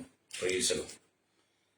അപ്പൊ ന്യായപ്രമാണത്തിലെ മുഖ്യ കൽപ്പന ഏതാണെന്ന് ചോദിച്ചപ്പോൾ യേശു പറഞ്ഞതാണ്, സദൂക്യരെ അവൻ മിണ്ടാക്കിയ പ്രകാരം കേട്ടിട്ട് പരീശന്മാർ ഒന്നിച്ചുകൂടി അവരിൽ ഒരു വൈദികൻ അവനെ പരീക്ഷിച്ചു. ആരാ പരീക്ഷിച്ച? വൈദികൻ അല്ലേ? വൈദികൻ പരീക്ഷിച്ചു. അല്ലെ, ഗുരു, ന്യായപ്രമാണത്തിൽ ഏത് കൽപ്പന വലിയത് എന്ന് ചോദിച്ചു. അപ്പം ആ കാലഘട്ടത്തിലുള്ള പുരോഹിതന്മാർക്ക് പോലും ന്യായപ്രമാണത്തിലെ മുഖ്യ കൽപ്പന അറിയത്തില്ലാത്ത അല്ലെങ്കിൽ ആ സാഹചര്യത്തിലാണ് ഈ മനുഷ്യൻ വന്ന് ചോദിക്കുന്നത്. അതുകൊണ്ട് പുരോഹിതന്മാർക്ക് ഒരുപാട് പേര് കാണും. അവരും യേശുവിനെ കുരുക്കുവാൻ, യേശുവിന്റെ ദൈവത്വത്തെ ഇല്ലായ്മ ചെയ്യുവാൻ, യേശു അല്ലെങ്കിൽ ദൈവമാണെന്ന് അല്ലാതാക്കി തീർക്കാൻ വേണ്ടിയിട്ട് അനവധി ആളുകൾ അവരുടെ കൈക്കീഴിൽ നിൽക്കുന്ന ഒരുപാട് ചിങ്കിടികൾ. ഹല്ലേലൂയ, സ്തോത്രം. ഞാൻ ലോകപ്രകാരം ഒരു ലോഡിംഗ് തൊഴിലാളിയാണ്. ലോഡിംഗ് തൊഴിലാളി എന്ന് പറഞ്ഞാൽ നിങ്ങൾക്കറിയാം, ലോഡിംഗ് തൊഴിലാളി. ലോഡിംഗ് എന്ന് പറയുമ്പോൾ എല്ലാം പേരും ലോഡ് ചെയ്തിട്ടുണ്ട്. പാറമട തൊഴിലാളി, ടൗണിലെ ഹെഡ് ലോഡ് തൊഴിലാളി, തടിപ്പണി ടിമ്പർ രംഗത്ത്, അങ്ങനെ എല്ലാ ട്രേഡ് യൂണിയൻ രംഗങ്ങളുടെ വിവിധ ഭാഗങ്ങൾ, കൂലിപ്പണി അടക്കം. എന്തിനേറെ കക്കൂസിന്റെ കുഴി എന്നൊക്കെയാണ് പണ്ട് പറഞ്ഞത്. ഇപ്പോഴതൊക്കെ മാറ്റം വിട്ട് വലിയ പേരൊക്കെ പറയും. അങ്ങനെ ജീവിക്കാൻ വേണ്ടി പരമണിയും ചെയ്തിട്ടുണ്ട്. ഹല്ലേലൂയ. അങ്ങനത്തെ ഒരു ജീവിതത്തിൽ ഞാൻ യേശുവിനെ കണ്ടുമുട്ടിയപ്പോൾ ഈ യേശുവിന്റെ ജീവിതത്തിൽ ദൈവമാണ്. അന്ന് ഞാൻ ലോകത്തിൽ ഒരുപാട് കാര്യങ്ങൾ സ്നേഹിച്ചിരുന്നു. ഹല്ലേലൂയ. അപ്പം പത്രോസിന് ചോദ്യം, അപ്പം എനിക്കും ഈ കർത്താവ് പറഞ്ഞ്, നിന്റെ ദൈവമായ കർത്താവിനെ നീ പൂർണ്ണ ഹൃദയത്തോടും പൂർണ്ണ ആത്മാവോടും പൂർണ്ണ മനസ്സോടും കൂടെ സ്നേഹിക്കണം എന്നതാണ് വലിയതും ഒന്നാമത്തേതുമായ കൽപ്പന. അപ്പം ദൈവം സ്നേഹം നമുക്ക് തരുന്നു. നാം സ്നേഹം ആഗ്രഹിക്കണം. സ്നേഹം തരുന്നവരോട് സ്നേഹം ആഗ്രഹിക്കണം. ഒരു ഭർത്താവിന് ഭാര്യയ്ക്ക് സ്നേഹം കൊടുക്കാൻ കഴിയത്തില്ല. ഒരു ഭാര്യയ്ക്ക് ഭർത്താവിന് സ്നേഹം കൊടുക്കാൻ കഴിയത്തില്ല. നിങ്ങൾ കൊടുക്കുമെന്ന് പറഞ്ഞാലും ഈ ഭൂമിയിൽ ഒരുപാട് സംഭവങ്ങളെ വെളിച്ചത്ത് കാണിച്ചു തരാനുണ്ട്. അങ്ങനെ ഉണ്ടായിരുന്നെങ്കിൽ ഇവിടെ ഭാര്യമാര് ആത്മഹത്യ ചെയ്യേണ്ട വരത്തില്ലായിരുന്നല്ലോ, ഭർത്താക്കന്മാർ മദ്യപാനികളാകേണ്ടി വരത്തില്ലായിരുന്നല്ലോ. ഇനി ഭാര്യ ഭർത്താവിന് വീണ്ടും സ്നേഹം കൊടുത്ത് ഭർത്താവ് ഭാര്യയ്ക്ക് വീണ്ടുന്ന സ്നേഹം കൊടുത്തിരുന്നെങ്കിൽ ഭാര്യ സ്വത്തിന് വേണ്ടിയിട്ടും അല്ലിയ വഴക്കുണ്ടാക്കി ഭാര്യയെ വീട്ടിലേക്ക് പറഞ്ഞു വിടത്തില്ലായിരുന്നല്ലോ, ഭാര്യ വീട്ടിലേക്ക് പറഞ്ഞു വിടത്തില്ലായിരുന്നല്ലോ, അമ്മായിമ്മ പോലുണ്ടാക്കത്തില്ലായിരുന്നല്ലോ. നിങ്ങളുടെ വീട്ടിൽ നിങ്ങളുടെ ഭാര്യയുടെ മുതലിന് വേണ്ടി നിങ്ങൾ അടിപിടി കൂട്ടി കലക്കമുണ്ടാക്കി ഭാര്യയെ പറഞ്ഞ് വീട്ടിൽ വിട്ടിട്ട് ഇനി അത് കഴിഞ്ഞ് ചിലരെയൊക്കെ ഡിവോഴ്സ് ചോദിച്ച് കോടതി കേസ് നടത്തി ഭാര്യയെ തല്ലുകയും അടിക്കുകയും ഉപദ്രവിക്കുകയും ചെയ്തിട്ടും അല്ലെങ്കിൽ ഭർത്താവിനെ അല്ലെങ്കിൽ നികൃഷ്ടമായി നീ അസഭ്യം പറഞ്ഞിട്ട് ഇന്നിട്ടൊക്കെ നമ്മൾ ഈ വിശ്വാസം ഉയർത്തിപ്പിടിക്കുന്നത്. അല്ലെങ്കിൽ കർത്താവ് പറഞ്ഞ ഇവരിലധികം. അപ്പൊ നമ്മളെ സ്നേഹിക്കുവാൻ യേശുവിന് മാത്രമേ കഴിയുള്ളൂ. അല്ലെങ്കിൽ അപ്പൊ ഇത് സ്നേഹം കർത്താവ് എന്ന് പറഞ്ഞാൽ പ്രിയം, അല്ലെങ്കിൽ പ്രിയം, സ്നേഹം അത് പ്രിയം. അപ്പൊ യേശു പത്രോസിനോട് നീ ഇവരിൽ അധികമായി എന്നെ സ്നേഹിക്കുന്നുവോ എന്ന് ചോദിച്ചു. അതിന് പത്രോസ് അല്ലെങ്കിൽ കർത്താവ്, എനിക്ക് നിന്നോട് പ്രിയമുണ്ടെന്നാണ് ഇവിടെ പറയുന്നത്. എനിക്ക് നിന്നോട് പ്രിയമുണ്ട്. ഹല്ലേലൂയ, സ്തോത്രം. ഓർത്ത് പോയിക്കേ. ഹല്ലേലൂയ. അപ്പോൾ യേശു എന്റെ കുഞ്ഞാടുകളെ മേയ്ക്കുക എന്ന് പറഞ്ഞു. 3 ചോദ്യത്തിനും യേശു പറഞ്ഞു എന്റെ കുഞ്ഞാടുകളെ മേയ്ക്കുക. പത്രോസിന്റെ ജീവിതത്തിൽ ദൈവം ഒരു നല്ല ശുശ്രൂഷ ഏൽപ്പിക്കുക, കുഞ്ഞാട്ടുകളെ മേയ്ക്കുക. പാപത്താൽ നിറയപ്പെട്ട് ശാപത്താൽ നിറയപ്പെട്ട് ഈ ലോകത്തിന്റെ അന്ധകാരത്തിനകത്ത് വീണ് സ്വസ്ഥതയില്ലാതെ കണ്ണുനീരിന്റെ നടിയിലൂടെ മരണത്തെ മുഖാമുഖം കണ്ട് കിടക്കുന്ന അനവധി ആളുകൾ ആമീൻ തകർന്നുകൊണ്ടിരിക്കുമ്പോൾ പത്രോസിന് പ്രത്യേകമായൊരു നിയോഗം കൊടുക്കുക, നീ എന്റെ കുഞ്ഞാടുകളെ മേയ്ക്കണം. കുഞ്ഞാടുകളെ മേയ്ക്കണമെങ്കിൽ ഇവയിൽ അധികമായി ഈ ലോകത്തേക്കാൾ അധികമായി യേശുവിനെ സ്നേഹിക്കണം. Praise the Lord. ഹല്ലേലൂയ. കർത്താവിന് വേണ്ടി ജീവിതം കൊടുത്തവർക്ക് മാത്രമേ എല്ലാം ത്യജിക്കാൻ പറ്റത്തുള്ളൂ കേട്ടോ. നമ്മളെല്ലാം ത്യജിക്കണം. പ്രൈസലോ. ഞാനൊക്കെ എൻ്റെ വിശ്വാസ ജീവിതത്തിലേക്ക് പുറപ്പെടുന്ന സമയത്ത് എനിക്ക് ഒന്നും ഉണ്ടായിരുന്നില്ല. ആകപ്പാട് ഒരു ഉടുതുണി ഒരു ഷർട്ട് വിട്ടുകൊണ്ടാണ് എൻ്റെ നാട്ടിൽ നിന്ന് ഞാൻ നാട് വിട്ടു ഓടുന്നത്. അല്ലേരിയ അതൊക്കെ പറയുമ്പോൾ ചില കയ്യിരിപ്പൊക്കെ തന്നെയാണ്. അതിനൊന്നും ഒരു പട്ടിയില്ല. നാട്ടിലൊക്കെ ചോദിച്ചാൽ പറയും അവൻ്റെ കയ്യിരിപ്പ്. അങ്ങനെ ഉടുതുണിക്ക് മറുതുണി ഇല്ലാതെ നാട് വിട്ട് ഓടിപ്പോയ മരിച്ചാൽ മതി എന്നൊക്കെയുള്ള ചിന്തയിലൂടെ ജീവിച്ച് എൻ്റെ ജീവിതത്തിൽ കർത്താവ് വലിയ അത്ഭുതങ്ങളെ ചെയ്തെങ്കിൽ ഞാനിത് പ്രസംഗിക്കും. പലരും എന്നോട് പറഞ്ഞിട്ടുണ്ട്, നിന്നെ കാണിച്ചു തരാം, നിന്നെ ഞങ്ങൾ എടുത്തോളാം. എൻ്റെ പ്രിയ ശ്രോതാവേ, സ്നേഹിത, ഈ ഭൂമിയിൽ ഒറ്റ ജീവിതമേ ഉള്ളൂ, രണ്ടാമതൊരു ജീവിതമില്ല. ചിലരൊക്കെ പഠിപ്പിക്കുന്ന ഒരു പുനർജന്മമൊന്നും ഇവിടെ ഇല്ല. അല്ലെങ്കിൽ അങ്ങനെയൊക്കെ ഉണ്ടായിരുന്നെങ്കിൽ നമുക്കൊന്ന് ചിന്തിക്കാമായിരുന്നു. മരണം കൊണ്ട് ഇവിടെ ഞാൻ അവസാനിക്കുക, എൻ്റെ ശരീരം ജഡം ഇവിടെ തീരുക, പിന്നെ എൻ്റെ ആത്മാവ് അതിൻ്റെ കർത്താവിൻ്റെ അരികിലേക്ക് പോകും. പ്രൈസലോ. അതിനാണ് ഞാൻ യേശുവിനെ പ്രസംഗിക്കുന്നത്.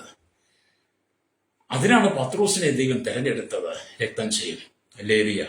ഇവിടെ രണ്ടാമത്തെ പ്രാവശ്യവും യേശു ചോദിച്ചപ്പോൾ അതിന് പത്രോസ്, ഉവ്വ് കർത്താവേ, എനിക്ക് നിന്നോട് പ്രിയമുണ്ട് എന്ന് നീ അറിയുന്നുവല്ലോ എന്ന് പറഞ്ഞു. അപ്പോൾ യേശു, എൻ്റെ ആട്ടുകളെ മേയിക്കുക എന്ന് പറഞ്ഞു.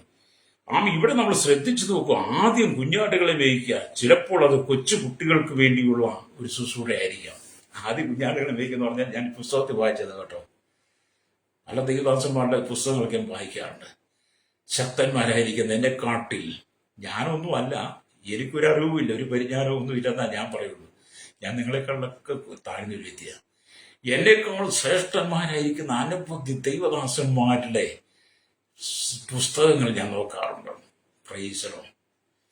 അപ്പൊ അവരുടെ ചിന്തയിൽ എഴുതിയിരിക്കുന്നത് എൻ്റെ കുഞ്ഞാടുകളെ മേയ്ക്കുക എന്ന് പറഞ്ഞാൽ കൊച്ചു കുട്ടികളെ അവരുടെ ശുശ്രൂഷയായിരിക്കാം എന്ന് പറഞ്ഞു. രണ്ടാമതായി എൻ്റെ ആടുകളെ മേയ്ക്കുക എന്ന് പറയുമ്പോൾ സഭയിലെ വിശ്വാസികളെയാകുന്നു.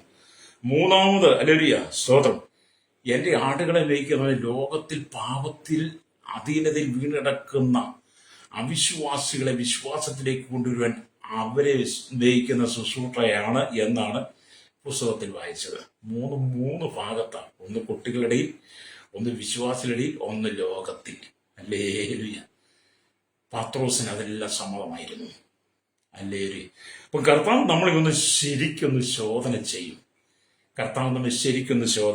ഹല്ലേലൂയ. അപ്പൊ സ്നേഹിതന്മാർക്ക് വേണ്ടി ജീവനെ വെച്ചു കൊടുക്കുന്നതിലും അധികം സ്നേഹം വേറെ ഇല്ലെന്ന് യേശു തന്നെ നമ്മളെ പഠിപ്പിച്ചിട്ടുണ്ട്. അതുകൊണ്ട് എന്നെ കേൾക്കുന്ന ദൈവവേലയെ ത്യാഗത്തോടും ഉത്തരവാദിത്വത്തോടും കൂടി ചെയ്യുവാൻ സാധിക്കണമെങ്കിൽ യേശു ജീവിതത്തിൽ വേണം. ദൈവവേലയെ ത്യാഗത്തോടെ, ഉത്തരവാദിത്വത്തോടെ, സമർപ്പണത്തോടെയൊക്കെ ചെയ്യണമെങ്കിൽ യേശു നമ്മുടെ ജീവിതത്തിൽ ആവശ്യമാണ്. ഹല്ലേലൂയ. കർത്താവ് നിങ്ങളെ ഏൽപ്പിക്കുന്ന സകല ചുമതലകളെയും, കർത്താവ് നിങ്ങൾക്ക് നൽകുന്ന സകല താലന്തുകളും നിങ്ങൾ കുഴിച്ചുകൂടി കളയാതെ, ഹല്ലേലൂയ, അത് വ്യാപാരം ചെയ്യണം. 5 കിട്ടിയവൻ 5 കൂടെ നേടി, 2 കിട്ടിയവൻ 2 കൂടെ നേടി, 1 കിട്ടിയവൻ കുഴിച്ചുകൂടി. എന്നെ കേൾക്കുന്ന സഹോദര സഹോദരി, ദൈവം നൽകുന്ന താലന്തുകൾ, ദൈവം നൽകുന്ന ഉത്തരവാദിത്തം, ദൈവം നൽകുന്ന കർത്തവ്യങ്ങൾ, ദൗത്യങ്ങളെ നീ കുഴിച്ചുകൂടി കളയരുത്. അത് നിനക്ക് നിന്റെ കുടുംബത്തിന് ശാപമാണ്. ഹല്ലേലൂയ. അതുകൊണ്ട് നാം ദൈവവചനത്തെ ഒന്ന് അനുസരിക്കുന്നത് നല്ലതാണ്. പ്രൈസലോ.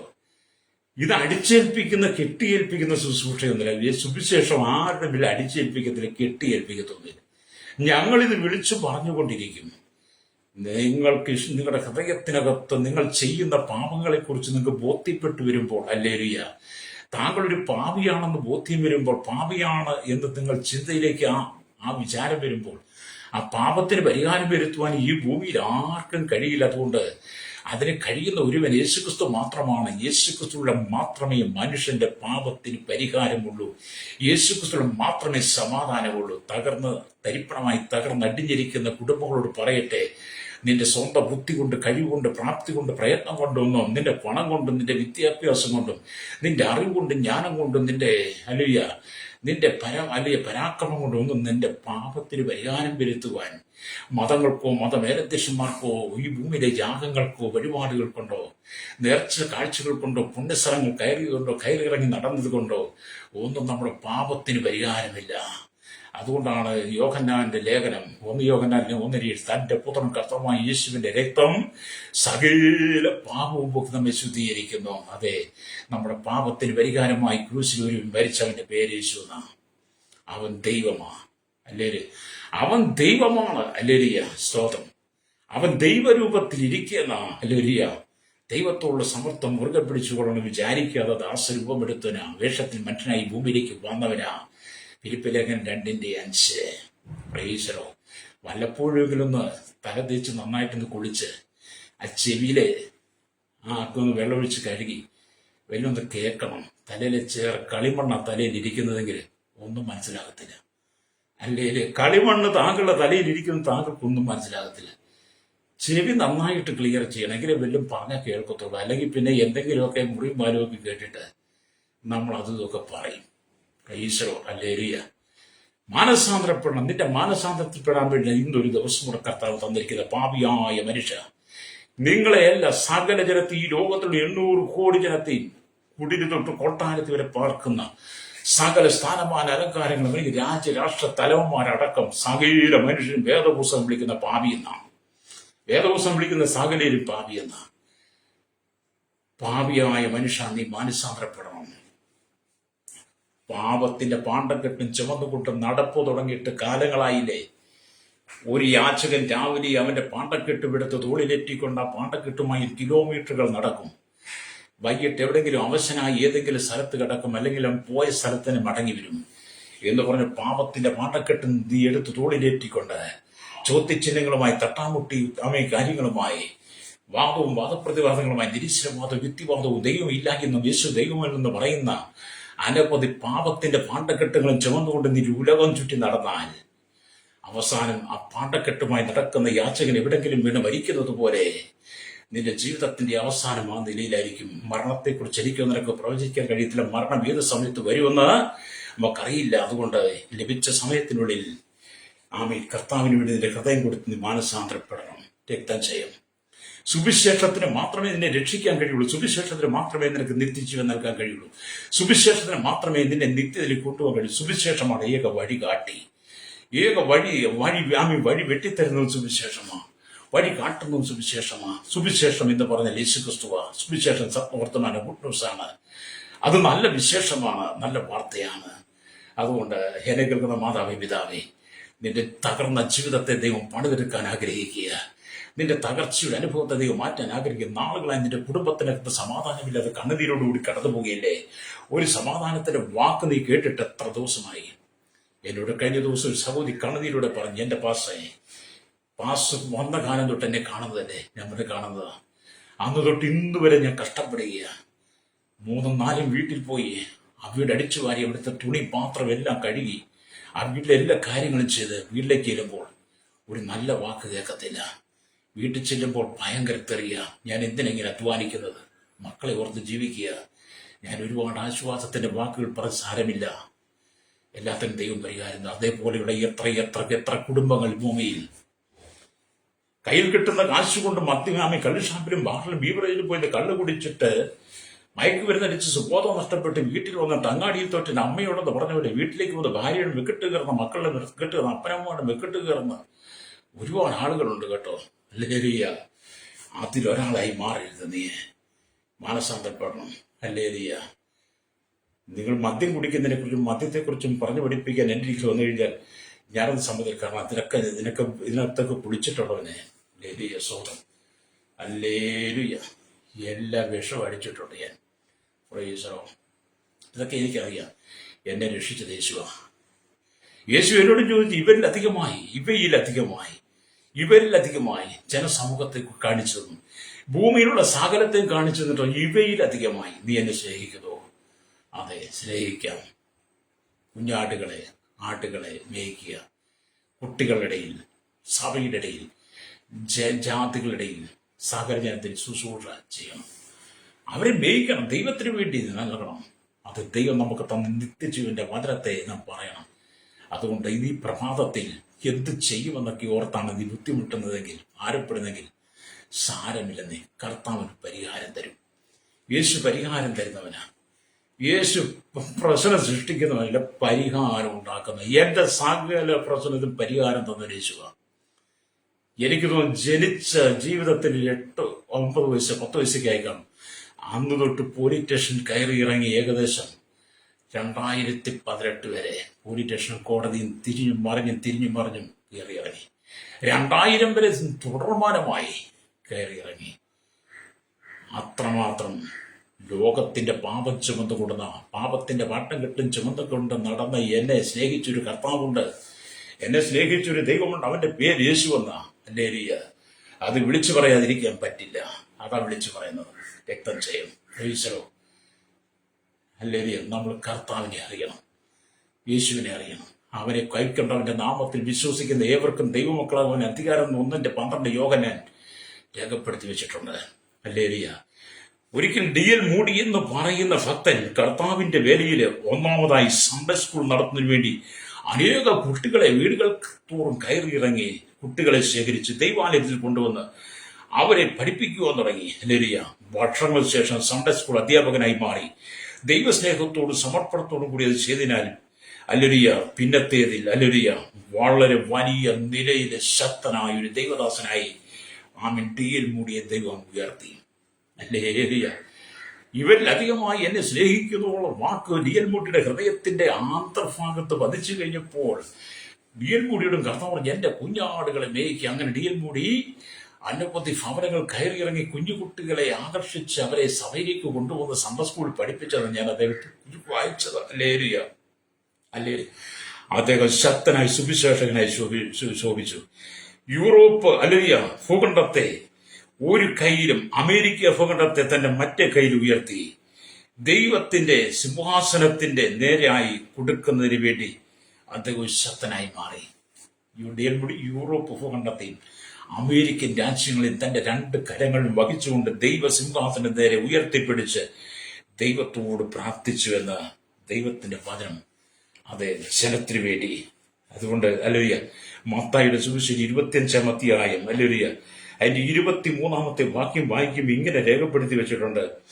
അതിന് യജമാനൻ നല്ലവനും വിശ്വസ്തനുമായ ദാസനെ, നീ അല്പത്തിൽ വിശ്വസ്തനായിരുന്നു, ഞാൻ നിന്നെ അധികത്തിന് വിചാരകനാക്കും, നീ എന്റെ യജമാനന്റെ സന്തോഷത്തിലേക്ക് പ്രവേശിക്കുക. ആ വാക്യം ഞാൻ ഇവിടെ എടുത്തത് 5 താലന്ത് കിട്ടിയവൻ 5 നേടി, 2 കിട്ടിയവൻ 2 നേടി, 1 കിട്ടിയവന്റെ കുഴിച്ച് മൂടിയെന്ന. ഇവിടെ D.L. മൂഡിക്ക് കൊടുത്ത താലന്തുകൾ D.L. മൂഡി വ്യാപാരം ചെയ്തു. ഹല്ലേലൂയ. ലോക രാജ്യങ്ങൾക്ക് വേണ്ടി കണ്ണുനീരോടെ പ്രാർത്ഥിച്ചു, നിലവിളിച്ചു. യൂറോപ്പിനെ അമേരിക്ക തന്റെ 2 കരങ്ങളിൽ വഹിച്ചുകൊണ്ട് താൻ പ്രാർത്ഥിക്കുന്ന പോലെ ദൈവത്തോട് നിലവിളിച്ചു. പിന്നത്തേതിൽ ഈ രാജ്യങ്ങൾക്കകത്തൊക്കെ വലിയ ഉണർവ് വന്നു. D.L. മൂഡി ലോകം അറിയപ്പെടുന്ന ശുശ്രൂഷകനായി മാറി. ഹല്ലേലൂയ. ഹല്ലേലൂയ. അപ്പൊ 3-ാമത്തെ പ്രാവശ്യം പത്രോസിന്റെ 3-ാമത്തെ യേശു പത്രം നീ എന്നെ സ്നേഹിക്കുന്നു എന്ന് ചോദിച്ചപ്പോൾ പത്രോസ്, കർത്താവേ, നീ സകലവും അറിയുന്നു, എനിക്ക് നിന്നോട് പ്രിയമുണ്ടോ എന്ന് നീ അറിയുന്നു. അവനോട് പറഞ്ഞു, ഈ ചോദ്യങ്ങൾക്ക് കർത്താവ് 3 പ്രാവശ്യം നിങ്ങളോട് ചോദിക്കുകയാണെങ്കിൽ നിങ്ങൾ എന്തുത്തരം നൽകും? പത്രോസിന് ചോദിച്ച ഈ 3 പ്രാവശ്യത്തെ ചോദ്യം നിങ്ങളോടെ ചോദിച്ചെന്നെങ്കിലോ? നിങ്ങളോടെ ചോദിച്ചത് നിങ്ങൾ എനിക്കൊന്നും അറിയത്തില്ലെന്ന് പറഞ്ഞേ. ഹല്ലേലൂയ. 3 ചോദ്യത്തിനും പത്രോസ് ഉത്തരം പറഞ്ഞു. അപ്പൊ യേശു അതുപോലാണ് നമ്മളൊരു ചോദിക്കുന്നത്. പ്രേമം മരണം പോലെ ബലമുള്ളതും പാതീവ്രത ശങ്ക പാതാളം പോലെ കടുപ്പമുള്ളതും ആകുന്നു. അതിന്റെ ജ്വലനം അഗ്നിജ്വലനവും ഒരു ദിവ്യ ജ്വാലയും തന്നെ എന്നാണ് ഹല്ലേലൂയ നമ്മൾ ഉത്തമഗീതത്തിനകത്ത് വായിക്കുന്നത്. ഹല്ലേലൂയ. ഉത്തമഗീതം വായിക്കുമ്പോൾ 8-ാം അധ്യായം ഹല്ലേലൂയ അതിന്റെ 8-ാം അധ്യായത്തിലേക്ക് വരുമ്പോൾ അതിന്റെ 6, 7 വാക്യങ്ങൾ ഇങ്ങനെ എഴുതിയിരിക്കുകയാണ്. എന്നെ ഒരു മുദ്രമോതിരമായി നിന്റെ ഹൃദയത്തിന്മേലും ഒരു മുദ്രമോതിരമായി നിന്റെ നിന്റെ ഭുജത്തിന്മേലും വെച്ചുകൊള്ളണമേ. പ്രേമം മരണം പോലെ ബലമുള്ളതും പാതിവ്രത ശങ്ക പാതാളം പോലെ കടുപ്പമുള്ളതുമാകുന്നു. അതിന്റെ ജ്വലനം അഗ്നിജ്വലനവും ഒരു ദിവ്യജാലിയുമാകുന്നു എന്ന് പറഞ്ഞാൽ ഇവിടെ നമുക്ക് കാണാൻ കഴിയുന്നത് 6-ാം വാക്യത്തിൽ ശലോമൻ അഥവാ പ്രിയൻ തന്റെ മണവാട്ടിയെ കാന്തയെ ഒരു മുദ്രമോതിരമായി ഇവിടെ വെളിപ്പെടുത്തി. അതേ സ്നേഹിത, ദൈവം നമ്മളെയൊക്കെ ഒരു മുദ്രമോതിരമായി തെരഞ്ഞെടുത്തതാ. നമ്മൾ യേശുവിനെ വേണ്ടി വിട്ടുകൊടുക്കണം. കർത്താവാണ് നമ്മുടെ ജീവിതത്തിന്റെ ഏറ്റവും വലിയ ശ്രേഷ്ഠ സമ്പത്ത് എന്നൊക്കെ പറയുന്നത്. അപ്പൊ ഇവിടെ ദൈവത്തിന്റെ വചനം പറയുമ്പോൾ ഹല്ലേലൂയ, ഈ ആമേൻ സ്തോത്രം. അപ്പൊ ഇവിടെ വചനം പറയും, തന്റെ കാന്തനായ ക്രിസ്തുവിൽ ആശ്രയിച്ച് ഈ ലോക ജീവിതം നയിക്കുന്നത് ഏറ്റവും നല്ലതാണ്. 6-ാം വാക്യത്തിൽ കാന്തയെ ഒരു മുദ്രമോതിരമായി ആമേൻ ധരിക്കാൻ പ്രിയനോട് ആവശ്യപ്പെടുന്നു. അത് അധികാരത്തിന്റെയും ഭദ്രതയുടെയും ചിഹ്നമായിട്ടാണ് ഈ മോതിരത്തെ കാണുന്നത്. തങ്ങളുടെ ഒപ്പ് ഇടുന്നതിന് പകരമായിട്ട് തന്നെയാണ് ഈ മുദ്രമോതിരത്തെ ഇവിടെ കാണുന്നത്. അത് ദൈവം നമ്മെ ഒരു മുദ്രമോതിരമായി തെരഞ്ഞെടുത്ത് അവൻ മുദ്രയിട്ട്, പരിശുദ്ധാത്മാവെന്ന മുദ്രയിട്ട് മണവാളന്റെ വരവിന് വേണ്ടി ദൈവം നമ്മെ മണമായിട്ട് ഒരുക്കി നിർത്തിയിരിക്കുകയാണ്. ഹല്ലേലൂയ. ഇന്ന് പകരം ഞാൻ നിങ്ങൾക്ക് വേണ്ടി പ്രാർത്ഥിക്കാൻ പോവുകയാണ്. എന്നെ കേൾക്കുന്ന മാതാപിതാക്കളെ, ഈ ലോകത്തിൽ ജീവിതം ഒറ്റ പ്രാവശ്യമുള്ളൂ. രണ്ടാമതൊന്നും കൂടെ കടന്നു പോകാൻ പറ്റത്തില്ല. അതുകൊണ്ട് പത്രോസിനോട് ചോദിച്ച പോലെ തന്നെ, പത്രോസിന്റെ ജീവിതത്തിനെ മാറ്റിവെച്ചതുപോലെ നിങ്ങളോടും ദൈവം ചോദിക്കുന്നു, യോഹന്നാന്റെ മകനായ ശിമോൻ, ഇവരിലധികമായി നീ എന്നെ സ്നേഹിക്കുന്നു. ഹല്ലേലൂയ, ഹല്ലേലൂയ, സ്തോത്രം. അതിനെ കർത്താവേ, എനിക്ക് നിന്നോട് ഹല്ലേലൂയ പ്രിയമുണ്ട്. അതെ കർത്താവ് നിങ്ങളോട് ചോദിക്കുക. കണ്ണുനീരോട് കൂടി, ഭാരത്തോടെ, സങ്കടത്തോടെ, ഹൃദയ ദുഃഖത്തോടെ, നിരാശയോടെ കടന്നു പോകുന്ന നിങ്ങളോട് പറയട്ടെ, കർത്താവിന് വേണ്ടി ജീവിതം വിട്ടുകൊടുക്ക്. യേശു ദൈവം തന്നെ, യേശു ദൈവം തന്നെ. ഒരു വ്യത്യാസവുമില്ല. അവൻ ദൈവം തന്നെ, ഒരു മാറ്റവുമില്ല. മാറ്റം വരുത്താൻ നോക്കിയാലും അവൻ മാറാത്തവനാണ്. യഹോവയായി ഞാൻ മാറാത്തവൻ.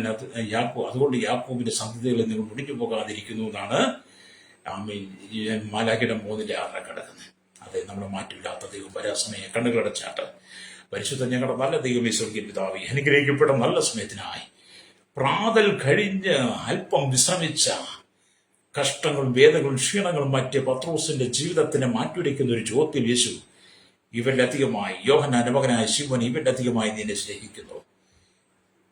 കർത്താവ്, എനിക്ക് നിന്നോട് പ്രിയമുണ്ട്. പത്രോസിനോട് 3 ആവർത്തി ചോദിച്ചപ്പോഴും പത്രോസിന് അതിന് മറുപടി നൽകാൻ കഴിയും. പത്രോസിനോട് ചോദിച്ച പോലെ ഈ കാലഘട്ടത്തിൽ സകല ജനത്തോട് നീ ചോദിക്കുമ്പോൾ കഷ്ടതയും കണ്ണുനീരും സങ്കടവും ദുഃഖവും ഒക്കെ കടന്നു പോകുന്ന, വേദനയുടെ മരണത്തെയും മുഖാമുഖം കണ്ടുപോകുന്ന വിവിധ മാരകമായ രോഗത്തിന് കടക്കണിയാൽ സാമ്പത്തിക ഞെരുക്കള നിന്ദിക്കപ്പെട്ട, അപമാനിക്കപ്പെട്ട, പരിഹാസപാത്രമായി എല്ലാവരും തഴയപ്പെട്ട് ജീവിതം പഠിത്ത അനവധി ആളുകൾ, കുടുംബം തകർന്ന്, കുടുംബജീവിതം തകർന്ന്, അല്ലെങ്കിൽ ജീവിതത്തിൽ ഒറ്റപ്പെട്ടു പോയവർ, ലോകം മുഴുവൻ യുദ്ധവും യുദ്ധശ്രുതികളും, നിരപരാധികൾ കർത്താവി മരണപ്പെടുമ്പോൾ നിരപരാധികൾ തകർന്നുകൊണ്ടിരിക്കുമ്പോൾ അതിന്റെ നടുവിൽ കർത്താവി യേശുവിന്റെ സ്നേഹം അനുഭവിച്ചറിയുവാൻ ലോകമെമ്പാടുള്ള 800 കോടി ജനത്തെ, ഈ 7 ഭൂഖണ്ഡങ്ങളെ ഞങ്ങൾ ഓർത്ത് പ്രാർത്ഥിക്കുന്നു. ഇപ്പോൾ യുദ്ധം നടക്കുന്ന ഇസ്രായേലും ഇറാനും അമേരിക്കയും ഒരു സമാധാനത്തിലേക്ക് വരട്ടെ.